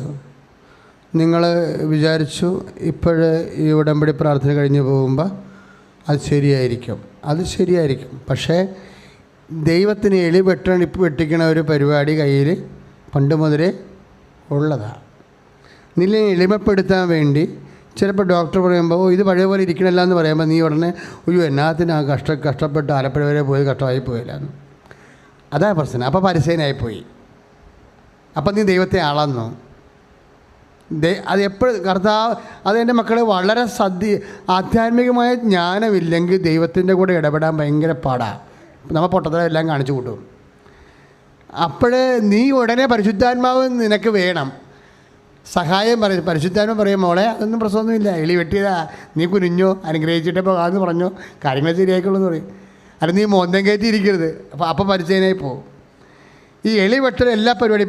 ഇപ്പം നിൻ്റെ വീട് ലോണെല്ലാം പാസ്സായി ലോൺ വരാമെന്ന് നമ്മുടെ ബാങ്ക് മാനേജർ പറഞ്ഞു. പക്ഷേ ഇതും കൊണ്ട് ഇതിൻ്റെ പ്ലാനും കൊണ്ട് കോർപ്പറേഷൻ ചെന്നപ്പോൾ സെക്രട്ടറി പറഞ്ഞു ഇത് പാസ്സാകില്ല, മരട് പൊളിക്കണ പോലെ പൊളിക്കേണ്ടി വരുമെന്ന് പറഞ്ഞു. ആണോ? അപ്പോൾ ഇപ്പോഴത്തെ നിയമങ്ങളൊന്നും അറിയാൻ പാടില്ലല്ലേ എന്നൊക്കെ പറഞ്ഞ് ആൾ വിരട്ടി വിട്ട്. അപ്പം നമ്മളുടനെ വിയർത്ത് വിളിച്ച് ദൈവമേ ഇനി എവിടെ നിന്ന് കിട്ടി? ആപ്പടെ കഷ്ടപ്പെട്ടിട്ട് സ്ഥലം മേടിച്ചതാ, സ്ഥലം ഇപ്പോൾ ഇങ്ങനെ വായിപ്പോയാ എന്ന് വിചാരിച്ചു. എളി വെട്ടിയതാ. അപ്പം നീ എന്താ പറയണേ? നീ പറഞ്ഞേ കർത്താവേ എന്നെ അനുഗ്രഹിക്കാതെ ഞാൻ പോവത്തില്ല എന്ന് പറയണം. പക്ഷെ അങ്ങനെ പറയണമെങ്കിൽ എന്ത് വേണം? പരിശുദ്ധാത്മാവ് വേണം. വേറെ ആത്മാവാണെങ്കിൽ എന്നുണ്ടെങ്കിൽ പണിയായിരിക്കും. അതാണ് പ്രശ്നം. കർത്താവ് പറഞ്ഞില്ലേ സഹായകനായ പരിശുദ്ധാത്മാവിനെ ഞാൻ നിങ്ങൾക്ക് തരും. കാര്യം സഹായമില്ല എന്നുണ്ടെങ്കിൽ നമ്മുടെ കയ്യിൽ നിന്ന് അബദ്ധങ്ങൾ വരും. അബദ്ധങ്ങൾ വന്നുള്ള കുഴപ്പം എന്താണെന്ന് ഞാൻ എപ്പോഴും പറയണതാണ്. അബദ്ധം വരരുത്. വന്നു പോയാൽ ഈ സോറി പറഞ്ഞാൽ ദാറ്റ്സ് ഓക്കെ, പക്ഷേ പാട് പോകത്തില്ല. അതാണ് പ്രശ്നം. നമ്മളുടെ കയ്യിൽ നിന്ന് ഒരു സോറി പറഞ്ഞ് നീ ഓർക്കും സോറി പറഞ്ഞ് തടിതപ്പാവെന്ന് പറയാം. അത് തടിതപ്പാവും. പക്ഷെ പ്രോബ്ലം എന്ന് വെച്ച് കഴിഞ്ഞാൽ നമ്മൾ ദൈവത്തിന് പിടുത്തം കൊടുത്തു കഴിഞ്ഞാൽ ദൈവത്തിനുള്ള വിശ്വാസം പോകും നമ്മളിലേ. ഇതിവളെ എന്തെങ്കിലും വിഷയം ഉണ്ടാകുമ്പോൾ മറുകണ്ഠം ചാടുന്ന പാർട്ടിയാണെന്ന് തോന്നിയാൽ, അല്ലെങ്കിൽ ആ കാനായിലെ കല്യാണത്തിൽ എല്ലാവരും ദൈവത്തെ വിശ്വസിച്ചെന്ന് പറഞ്ഞില്ലേ, അവിടെ എന്താ എഴുതിയിരിക്കുന്നത് 2:24 അവനാവട്ടെ അവരിൽ വിശ്വസിച്ചില്ല. കാരണം എന്താ? മനുഷ്യരുള്ളത് എന്താണെന്ന് അവന് അറിയാമായിരുന്നെന്നാണ്. അപ്പം മനുഷ്യരിൽ ഇങ്ങനൊരു സംഭവമുള്ള കാരണം ദൈവം എപ്പോഴും മുൻവിധിയാലേ നിൽക്കത്തുള്ളൂ. നിനക്ക് ഓരോ അനുഗ്രഹവും അതാ സമയത്ത് തന്നില്ല എന്നുണ്ടെങ്കിൽ നിൻ്റെ വായിരിക്കുന്നത് നിൻ്റെ യഥാർത്ഥ സ്വഭാവം പുറത്തു വരുമെന്നറിയാം. അങ്ങനെ വന്നു കഴിഞ്ഞാൽ നമ്മൾ ആത്മീയ വളർച്ച ഉണ്ടാകത്തില്ല. അച്ഛൻ ആദ്യം എന്താ പറഞ്ഞത്? ദൈവിക പുണ്യങ്ങൾ കൊണ്ടാണ് നമ്മൾ ദൈവത്തിൽ വളരുന്നത്. വിശ്വാസം കൊണ്ട് വളരുന്നതിനേക്കാൾ അത് 20% വളരുന്നത്. 80% ഭൗതികമായ കാര്യങ്ങൾക്കാണ് വിശ്വാസം ഉപയോഗിക്കുന്നത്. നമ്മൾ ഉപയോഗിക്കണത് 50% കാര്യങ്ങൾ പ്രത്യാശ കൊണ്ട് വളരും. 50% നിത്യതയ്ക്ക് പ്രയോജനപ്പെടും. ദൈവസ്നേഹമാണെങ്കിൽ ഒരു 75% കാര്യങ്ങൾ ദൈവകൃപയാണ്. നിത്യതയുമായിട്ട് ബന്ധപ്പെട്ട് 20% അതിൻ്റെ അത് വരുന്നത്. സമർപ്പണമാണെങ്കിൽ സമ്പൂർണ്ണമാണ്. ദൈവിക പുണ്യങ്ങൾ ചില വിഷയങ്ങളെങ്കിലും നമ്മുടെ ആധ്യാത്മിക ആസ്തി എന്ന് പറയുന്നത് സമർപ്പണത്തിൽ നിന്ന് വരണതാണ്. ഇപ്പം 5 രോഗങ്ങൾ മാറി, മൂത്രത്തിൽ പഴുപ്പ് മാത്രം മാറിയില്ല. അപ്പം മൂത്രം ഒഴിക്കുമ്പോൾ ഒരിക്കലും പോയിച്ചരും കർത്താവ് ഇത് എന്നെയും കൊണ്ട് പോകത്തുള്ളതാണ് തോന്നണമെന്ന് പറയും. അപ്പം 5 രോഗങ്ങൾ മാറി, നിൻ്റെ നെഞ്ചുവേദന മാറി, നിൻ്റെ തൈറോയ്ഡ് മാറി, പക്ഷേ മൂത്രത്തിൽ പഴുപ്പ് മാറിയില്ല. അപ്പം നീ ഇപ്പം ദൈവത്തെ അളക്കണത് എന്താണ്? 5 മാറാത്ത പോലെ ഇല്ലേ? അപ്പോൾ ഒരെണ്ണം സമർപ്പിക്കണം. കർത്താവ് ഇത് നീ എപ്പോഴാണ് മാറ്റുള്ളത്? അപ്പം മാറിയാൽ മതി, ഞാനിത് സമർപ്പിക്കണം എന്ന് പറയണം. കഴിഞ്ഞ പ്രാവശ്യം അച്ഛൻ പറഞ്ഞു ഒരു രാത്രി ഇപ്പം യാക്കോബിൻ്റെ മണ്ടത്തരം എന്ന് പറഞ്ഞാൽ ആ മനുഷ്യൻ വെളുക്കണ വരെ കർത്താവുമായിട്ട് പിടിച്ചെന്നുള്ളതാണ്. എൻ്റെ ആവശ്യമില്ലായിരുന്നു. രാത്രി 10 മണിയായപ്പോൾ തന്നെ പിടുത്തം തുടങ്ങിയപ്പോൾ തന്നെ പറഞ്ഞു എനിക്ക് മനസ്സിലായി നമ്മൾ തമ്മിൽ പിടിച്ചാൽ ഞാൻ ജയിക്കത്തില്ല, ഞാൻ പിന്നെ അതുകൊണ്ട് ഇപ്പം തന്നെ തോറ്റേക്കാന്ന് പറയും. സമർപ്പണമെന്ന് പറയുന്നത് ആദ്യമേ തോറ്റു കൊടുക്കുന്നതാണ്. ചില കാര്യങ്ങൾ നടക്കത്തില്ല എന്ന് ഏതെങ്കിലും ഒരു വിഷയം സമ്പൂർണ്ണമായിട്ട് ദൈവത്തിന് സമർപ്പിക്കണം. അതാണ് നിൻ്റെ ആസ്തി എന്ന് പറയുന്നത്. നിൻ്റെ FD, നിൻ്റെ സ്ഥിര നിക്ഷേപം എന്ന് പറഞ്ഞാൽ അതാണ്. മറ്റെല്ലാം SBയിലാണ്, മറ്റെല്ലാം അത് കറണ്ട്, ആ വിശ്വാസമൊക്കെ കറണ്ട് അക്കൗണ്ടാണ്, പലിശ പോലും കിട്ടത്തില്ല. അപ്പോഴപ്പോഴുള്ള എടുത്തെടുത്ത് മാറണതെന്നല്ലാതെ ഒരു പണി നടക്കത്തില്ല. സ്ഥിര നിക്ഷേപത്തിലേക്ക് വരണമെന്ന് വെച്ച് കഴിഞ്ഞാൽ സമർപ്പണമാണ്. അതിലൊരു കാര്യമെങ്കിലും കർത്താവെ അത് ഞാൻ കർത്താവിനെ ഏൽപ്പിക്കുന്നു, കർത്താവ് അനുവദിക്കണവരെ ഞാൻ എളി ഒളിക്കുവാനായിട്ട് നിൽക്കും സമർപ്പണത്തിന് വേണ്ടി നിൻ്റെ മുമ്പിൽ. എൻ്റെ മുമ്പിൽ എന്നെ കുറിച്ച് നിർത്തുന്നത് നിന്നെ അനുഗ്രഹിക്കാൻ, നിൻ്റെ അനുഗ്രഹം മേടിക്കാൻ വേണ്ടി നിർത്തുന്നത് നീ നടത്തിയ സമർപ്പണമായിരിക്കും. ഉടമ്പടി മച്ചുറായി അതിൻ്റെ 3-ാം വർഷത്തേക്ക് പ്രവേശിക്കുമ്പോഴേ കർത്താവ് പറയുന്ന വാക്കുകളാണിത്. ദിവ്യഗ്രേസ് ഏതെങ്കിലും നിൻ്റെ ആധ്യാത്മികമായ ആസ്തി ഉറപ്പിക്കാൻ ഒരു വിഷയമെങ്കിലും നീ സമർപ്പിക്കണം. ഞാനിപ്പോൾ അത് ഏത് വിഷയമെന്ന് പറയത്തില്ല, ഉടമ്പടി വെള്ള പേപ്പറിലൂടെ പ്രവേശിക്കുക. ആ വെള്ള പേപ്പറുകാർ കൗൺസിൽ ചെയ്യാൻ വരുമ്പോൾ ഞാനും അവരും കർത്താവായിട്ടിരിക്കും. കർത്താവ് ഇതിലേതാണ് സമർപ്പണത്തിൻ്റെ എന്ന് പറഞ്ഞു കൊടുക്കാൻ പറയും. പക്ഷേ ആ സമയത്ത് കർത്താവ് പറഞ്ഞ സമർപ്പണം സ്വീകരിക്കാൻ ആ വ്യക്തി തയ്യാറായിരിക്കും. ആ വ്യക്തി അപ്പോൾ സാധാരണ വിശുദ്ധന്മാരെക്കാൾ ഉയർന്നിരിക്കേണ്ടതാണ്. ഉടമ്പടി ആത്മാർത്ഥമായിട്ടാണ് നിങ്ങൾ അനുഷ്ഠിക്കണമെങ്കിൽ. കാര്യം ഉടമ്പടി ഒരു മരിയൻ ജീവിതക്രമമാണ്. അത് നമ്മൾ വിശുദ്ധരാക്കിയേ പിന്തിരിയത്തുള്ളൂ. ആകാശത്തുനിന്ന് വീഴുന്ന മഞ്ഞും മഴയും ഫലം പ്രകടിപ്പിക്കാതെ തിരിച്ചു പോകാത്ത പോലെയാണ് ഉടമ്പടി. അത് നിന്നെ ജീവിതത്തിൻ്റെ ആദ്യം വരെ നിലനിർത്തുകയും ദൈവം നിൻ്റെ വിശുദ്ധമായ രക്തത്താൽ എന്താണ് ഉദ്ദേശിച്ചത് അത് നിറവേറ്റി നിൻ്റെ നിത്യസൗഭാഗ്യത്തിന് അർഹരാക്കുകയും ചെയ്യും. ഇഹത്തിലെ കാര്യങ്ങളൊക്കെ പരിഹരിച്ചതിന് ശേഷം. സ്തുതിക്കട്ടെ. Hallelujah. Hallelujah hallelujah hallelujah hallelujah. വേദനയുള്ള ഇടങ്ങളിൽ കൈകൾ വെച്ച് കർത്താവിൻ്റെ നാമത്തിൽ പ്രാർത്ഥിച്ച് സൗഖ്യം നേടുന്ന സമയമാണ്.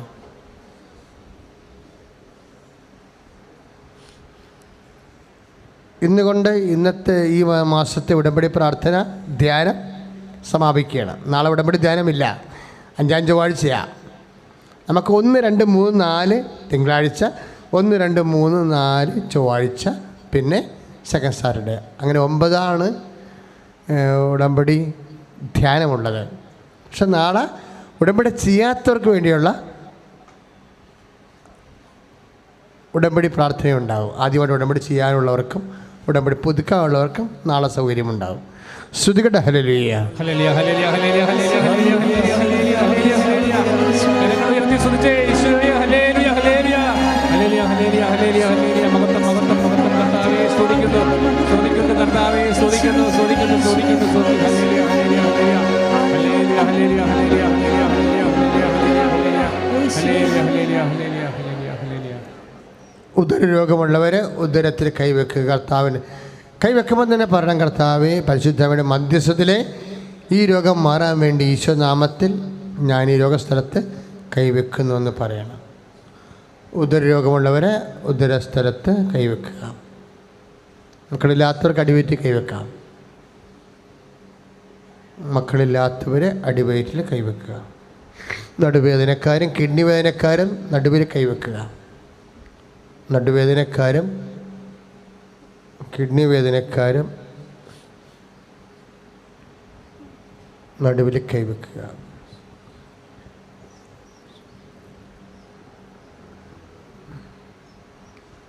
തൈറോയ്ഡുകാർ, ടോൺസിലൈറ്റുകാർ, അതുപോലെ തന്നെ സ്പോണ്ടിലോസിസ് ഉള്ളവർ കഴുത്തിൽ കൈവെക്കുക. ഡിസ്ലൊക്കേറ്റ് ചെയ്തവരൊക്കെ ഉണ്ടായത് ഇന്ന് സാക്ഷ്യം പറഞ്ഞില്ലേ. ഇപ്പോൾ അവർക്ക് കോളർ ഉപയോഗിക്കേണ്ട കാര്യമില്ല.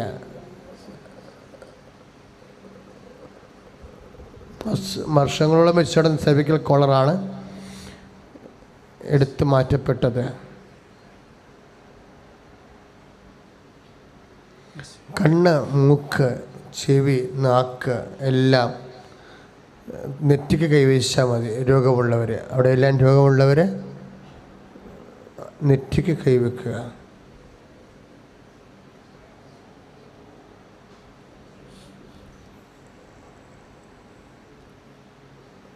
വാതരോഗികൾ, അലർജി രോഗികൾ, സർവാംഗം ചൊറിച്ചിലുള്ള അലർജി രോഗങ്ങളെ ഇന്ന് സാക്ഷ്യം പറഞ്ഞില്ലേ. അപ്പം അലർജി രോഗികൾ, സ്കിൻ ഡിസീസ് ഉള്ളവർ, ത്വക്ക് രോഗികൾ, വാതരോഗികളെ സ്വസ്തിക്കായിട്ട് കൈവെക്കുക. കൈ നെഞ്ചത്ത് കൂട്ടിപ്പിണച്ച് വെക്കുന്നതിനാണ് സ്വസ്തിക്ക് എന്ന് പറയുന്നത്. സ്വസ്തിക്കായിട്ട് കൈവെക്കുക. ശരീരമാസകരമുള്ള രോഗത്തിനാണ് സ്വസ്തിക്കായിട്ട് കൈവെക്കുന്നത്.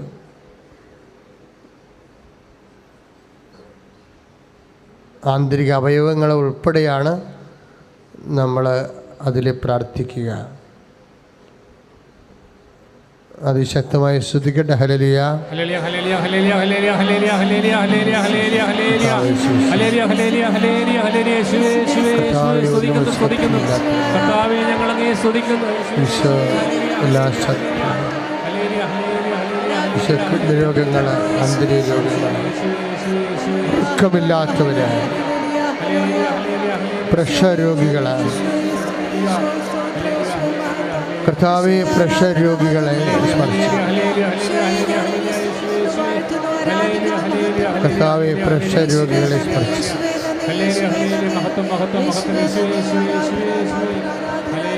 കർത്താവേ പ്രഷർ രോഗികളെ സ്പർശിച്ചു. കർത്താവേ പ്രഷർ രോഗികളെ സ്പർശിച്ചു. കർത്താവേ പ്രഷർ രോഗികളെ സ്പർശിക്കണം. ഷുഗർ രോഗികളെ സ്പർശിക്കണം. കർത്താവേ കിഡ്നി രോഗികളെ വിശുദ്ധ രക്തത്താൽ സ്പർശിക്കണം. ശ്രുതികട ഹല്ലേലൂയ. കർത്താവേ ത്വക്ക് രോഗികളെ സ്പർശിക്കണം. മുടിക്കൊഴിച്ചിലുള്ളവരെ, മുടികൊഴിച്ചുള്ളവരെ സ്പർശിച്ചു.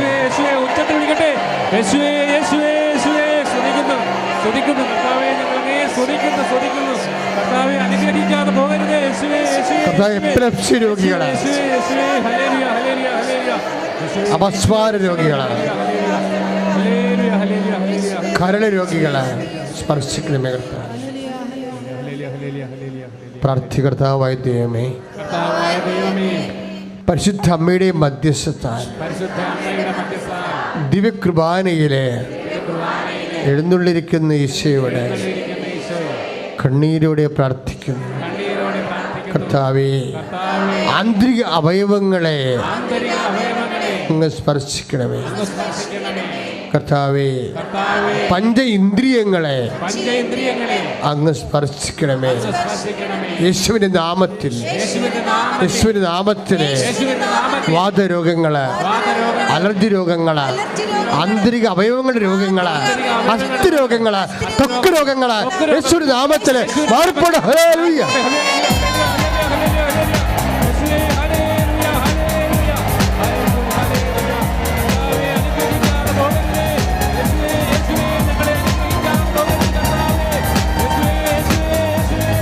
പരിശുദ്ധ പരമദിവ്യകാരുണ്യത്തിന് എന്നേരവും ആരാധനയും സ്തുതിയും പുകഴ്ചയും ഉണ്ടായിരിക്കട്ടെ. നമ്മൾ പൊതു കാര്യങ്ങൾക്ക് വേണ്ടി രോഗമല്ലാത്ത ഇതര വിഷയങ്ങൾക്ക് വേണ്ടി പ്രാർത്ഥിക്കാൻ പോവുകയാണ്. ഇപ്പോഴ് വായിലും ചെവിയും കാണിക്കുന്നുണ്ട് ഈശോ. ശ്രദ്ധിക്കുക. നമ്മൾ 3 സന്ദേശങ്ങളാണ് ഈ പ്രാർത്ഥനയ്ക്ക് തെളിഞ്ഞു വന്നത്. ഒന്ന് ഗർഭാശയം, അതായത് മക്കളില്ലാത്തവർ. ഈ പ്രാർത്ഥന കൊണ്ട് തന്നെ ഈ 2 ആഴ്ചക്കുള്ളിൽ അവർക്ക് ഉദരഫലം നൽകി ഈശോ അനുഗ്രഹിക്കാം.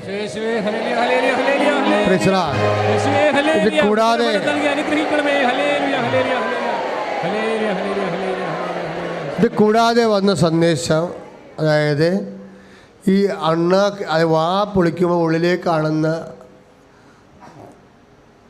തൊണ്ടയില്ല, തൊണ്ടയും തൊണ്ട നാളിയാണ് ഉള്ളിലേക്കുള്ള എന്താ രോഗമെന്ന് അച്ഛനെ അറിയത്തില്ല. അത് ഈശോ പറഞ്ഞില്ല, മനസ്സിൽ തോന്നിച്ചില്ല. മറിച്ച് ഈ ഇത്രയും ഭാഗം ഉള്ളിലേക്കുള്ള അത്രയും ഭാഗം കർത്താവ് അനുഗ്രഹിക്കുന്നുണ്ട്. അതിപ്പോൾ അത് ക്യാൻസറാകാം, അല്ലെങ്കിൽ വേറെ എന്തെങ്കിലും തരത്തിലുള്ള രോഗങ്ങളാകാം. അതായത് വാ മുതൽ അണ്ണാക്ക് വരെ, അന്നനാളം വരെയുള്ള രോഗങ്ങളെ കർത്താവ് സുഖപ്പെടുത്തുന്നു.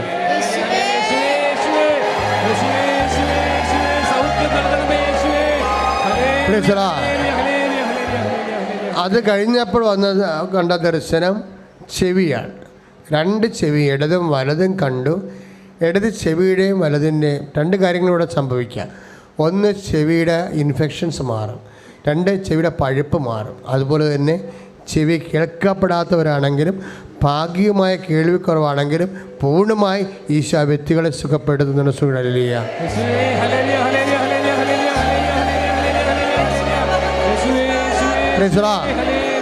ഇവരെല്ലാം ക്രിസ്മസിന് മുമ്പ് സാക്ഷ്യം പറഞ്ഞിരിക്കണം. പറയാൻ പറ്റും നിങ്ങൾക്ക് ഉറപ്പായിട്ടും. ഇന്നത്തെ ഡേറ്റിലിട്ട് പറയണം. കർത്താവ് ദർശനം കാണിച്ച ഡേറ്റ്, ഇന്നത്തെ ഡേറ്റ് എന്ന് പറയണത് 28 ഒക്ടോബർ 28 ഡേറ്റ്. ടൈം ഇട്ട് പറയണം. 2:30 മണിയായി സാക്ഷ്യം പറയുമ്പോൾ. നമ്മൾ ഡിസംബർ വാരത്തിലാണ് ഈ സാക്ഷ്യം വരേണ്ടത് പൂർണ്ണമായിട്ടും. ഇന്നത്തെ സാക്ഷ്യം കറക്റ്റ് വെരിഫൈഡ് ആകണം. ഡിസംബർ മാസത്തിൽ പറയാൻ പറ്റുമെന്നുള്ളതാണ് മെസ്സേജിൻ്റെ പോക്ക്. നമ്മളത് പറഞ്ഞുകൊണ്ടിരിക്കുന്ന സമയത്ത് വേറൊരു സംഭവം നടന്നായിരുന്നു. അതായത് 2 കണ്ണുകളും ഇങ്ങനെ കണ്ണിൻ്റെ മേൽപ്പോള വീർത്ത് കെട്ടി പൊട്ടി നീരായി അതിങ്ങനെ ഒരുതരം വടുക്കളായിരിക്കണം. കൺകുരുവല്ല, കണ്ണിന് മൊത്തത്തിലുള്ള ഒരു അസുഖമാണ് 2 കണ്ണുകളെ. ആ കണ്ണുകളെ കർത്താവ് സുഖപ്പെടുത്തുന്നുണ്ട്. സ്തുതിയുടെ ഹല്ലേലൂയ.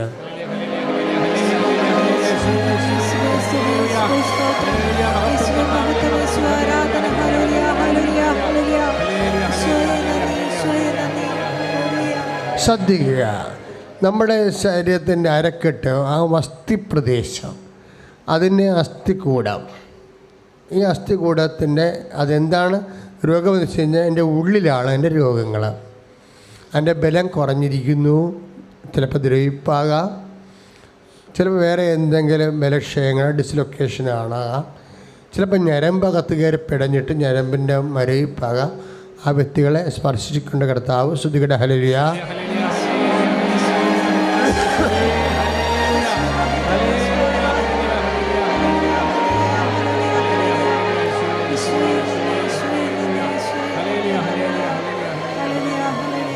അൾത്താരയിൽ നിന്ന് ദർശനം വരുമ്പോൾ നിങ്ങൾ മാത്രം ശ്രദ്ധിക്കാനല്ല, ഈ ശുശ്രൂഷ ആരെല്ലാം ലൈവായി എവിടെയെല്ലാം ഇരുന്ന് കൂടുന്നുണ്ടോ അവരോടെല്ലാമാണ് ഇപ്പോഴേ ഈ പ്രാർത്ഥനകളും വചനങ്ങളും ദർശനങ്ങളും കർത്താവ് ഉദ്ദേശിക്കുന്നത്. അപ്പോൾ അവരും അത് അനുഭവപ്പെട്ടവരെ കുറിച്ച് വെച്ചിട്ട് നാട്ടിൽ വരണ സമയത്ത് വന്ന് സാക്ഷ്യം പറയേണ്ടതാണ്. ഇപ്പോൾ നമ്മൾ പ്രാർത്ഥിക്കാൻ പോകുന്നത് ജോലി കാര്യം. നിങ്ങൾക്കറിയാമല്ലോ, ഉടമ്പടി എന്ന് പറയണത് അവർക്ക് വീഞ്ഞില്ല എന്ന് നമുക്ക് വേണ്ടി അമ്മ പറയണ പ്രാർത്ഥനയ്ക്കുള്ള പരിശുദ്ധാത്മാവിൻ്റെ ഉത്തരമാണ്. പറഞ്ഞ മനസ്സിലായ? അവർക്ക് വീഞ്ഞില്ല എന്ന് അമ്മ ഈശോയോട് പറയുന്ന വാക്കുകൾക്ക് സമയം ആയില്ല എന്ന് ഈശോ പറയുമ്പോൾ അതിന് മറുപടി പറയണത് ആരാണ്? പരിശുദ്ധാത്മാവാണ്. അമ്മയുടെ പരിശുദ്ധാത്മാവിൻ്റെ വാക്കാണ് അവൻ പറയണ പോലെ ചെയ്യുന്നുള്ള ദൈവിക നടപടി. അപ്പോൾ ഇല്ലായ്മയ്ക്കെല്ലാം പരിശുദ്ധാത്മാവ് മറുപടി പറയുന്ന, അതിനെ അമ്മയെ മധ്യസ്ഥയാക്കിക്കൊണ്ട് മറുപടി പറയുന്ന സ്വർഗത്തിൻ്റെ പ്രാർത്ഥനയാണ് ഉടമ്പടി. അതുകൊണ്ട് തന്നെ നിൻ്റെ എല്ലാ ഇല്ലായ്മയും നിനക്കിപ്പോൾ ഓർക്കാം. ഇതുപോലെ ഓർക്കാൻ പറ്റിയ സ്ഥലം ലോകത്തില്ല. കാര്യം സമയഘടികാരവുമായി അമ്മ പ്രത്യക്ഷപ്പെട്ട ദിവ്യാരാധന എഴുന്നള്ളി ചോദിച്ചിരിക്കുന്ന ഒരു സമയമാണ്. ആ സമയത്തെയാണ് ആരാധന നടക്കുന്ന സമയത്താണ് അമ്മ പ്രത്യക്ഷപ്പെട്ടത്. സഭയത് പഠിക്കണമേ എന്നുള്ളതാണ് നമ്മുടെ എക്കാലത്തെയും ഉപവാസവും പ്രാർത്ഥനയും ജാഗ്രതയും ജാഗരണവും. ഇപ്പോൾ നമ്മൾ പ്രാർത്ഥിക്കാൻ പോകുന്ന ജോലിയില്ല, വീടില്ല, വിവാഹം ഒക്കണില്ല, കുഞ്ഞുങ്ങളില്ല, പരീക്ഷയിൽ കരകയറണില്ല, പഠിക്കാൻ പറ്റണില്ല, സമാധാനമില്ല, കേസാണ്, വഴിയില്ല, ഇങ്ങനെ കുറേ ഇല്ലായ്മകളാണ്. സമാധാനം ഇല്ലാത്തതിൻ്റെ കാരണങ്ങളെ അമ്മ ഇടപെടുന്ന സമയമാണ്. ഓരോ മനുഷ്യർക്കും ചിലപ്പോൾ പല പല വിഷയങ്ങൾക്കാർക്കും സമാധാനം ഇല്ലാത്തത്. ചിലപ്പോൾ ജീവിത പങ്കാളിയുടെ അവിശ്വസ്തത, മക്കളുടെ ദുർനടപ്പുകളും തോന്നിവാസ ബന്ധങ്ങൾ, വിശ്വാസമില്ലാത്ത, കുടുംബ പ്രാർത്ഥനയില്ലാത്ത, ദൈവിക കാര്യങ്ങൾ പറഞ്ഞാൽ ഫലിക്കാത്ത കുടുംബങ്ങളുണ്ട്. ഇപ്പം നമ്മളെ കുഷ്ഠരോഗികളെയും വാതരോഗികളെയും ശരീരത്തിൽ മാന്തിയാൽ കിള്ളിയാനും അറിയത്തില്ലല്ലോ. ആത്മീയത പ്രാർത്ഥനയൊന്നും കുടുംബത്തിൽ അറിയുന്നില്ലെങ്കിൽ അറിയാത്ത ആൾക്കാർക്ക് ആധ്യാത്മിക വാദമോ കുഷ്ഠമോ ആണ്. അതുകൊണ്ടാണ് അറിയാത്തത്. അപ്പോൾ അവരുടെയൊക്കെ എല്ലാം കർത്താവ്, കുഷ്ഠരോഗികളെ സുഖപ്പെടുത്തിയ കർത്താവ്, വാദരോഗികളെ സുഖപ്പെടുത്തിയ കർത്താവ്, വിശ്വാസമില്ലാത്തതിൻ്റെ കുടുംബത്തിലുള്ളവരെ സുഖപ്പെടുത്താൻ വേണ്ടി സ്തുതിക്കട്ടെ. ഹല്ലേലൂയ.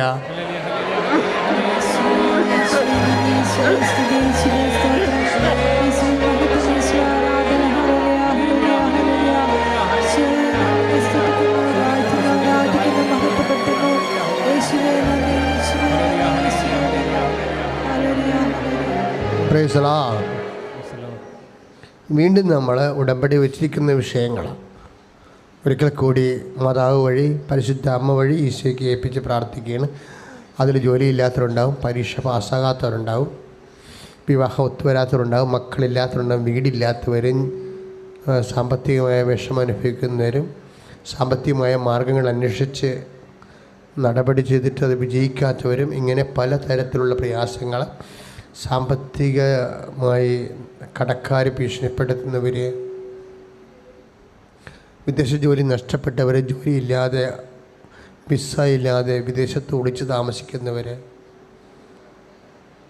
നാട്ടിലേക്ക് വരാൻ പറ്റുന്ന രേഖകളെല്ലാം നഷ്ടപ്പെട്ടവർ, ഇപ്പോൾ വീട്ടിൽ തന്നെയും രേഖകൾ നഷ്ടപ്പെട്ടവരുണ്ടായി, പൊന്ന് നഷ്ടപ്പെട്ടവർ, പണം നഷ്ടപ്പെട്ടവർ, സർട്ടിഫിക്കറ്റ് നഷ്ടപ്പെട്ടവർ, പ്രമാണം നഷ്ടപ്പെട്ടവർ, ഭാഗോടമ്പടി നടക്കാത്തവർ, അളവ് നടക്കാത്തവർ, ഇങ്ങനെ പലതരത്തിലെ കണ്ണുനീരാണ്. ശ്രുതികട്ടെ. ഹല്ലേലൂയ.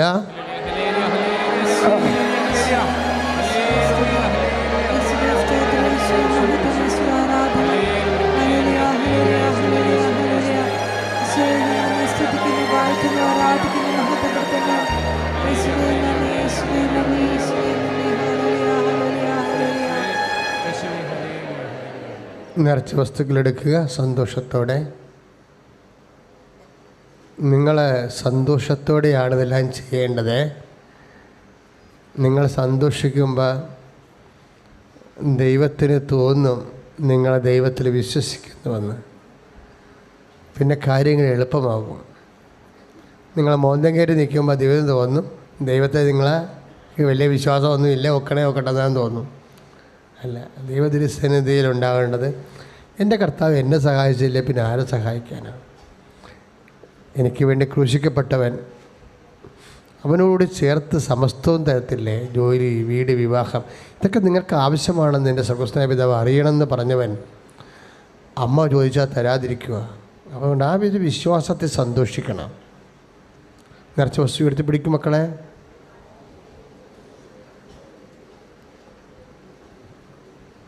വിശ്വാസ പ്രമാണം ചൊല്ലിക്കേ.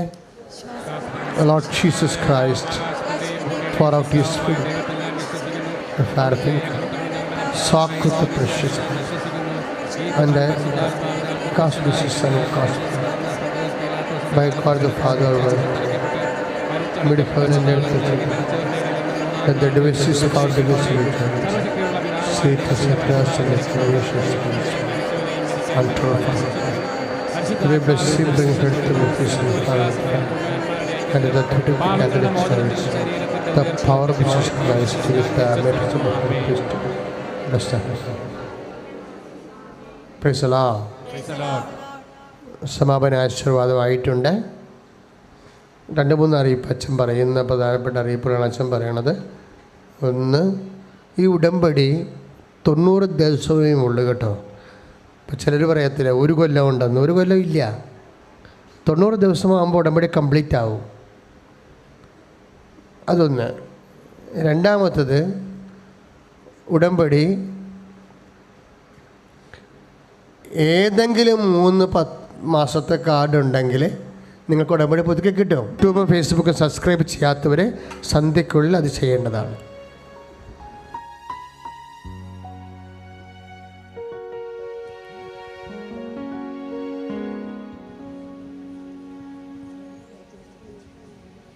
നേർച്ച വസ്തുക്കൾ ഉയർത്തി സ്തുതിക്കട്ടെ.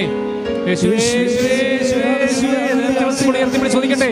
യേശുവേ, യേശുവേ, യേശുവേ, യേശുവേ. Hallelujah, hallelujah, hallelujah, hallelujah, hallelujah, hallelujah, hallelujah. യേശുവേ, യേശുവേ, യേശുവേ. Hallelujah, hallelujah, hallelujah, hallelujah, hallelujah, hallelujah.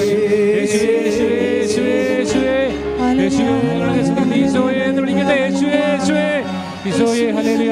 Hallelujah hallelujah hallelujah hallelujah hallelujah hallelujah hallelujah hallelujah hallelujah hallelujah hallelujah hallelujah hallelujah hallelujah hallelujah hallelujah hallelujah hallelujah പരിശുദ്ധ പരമമാ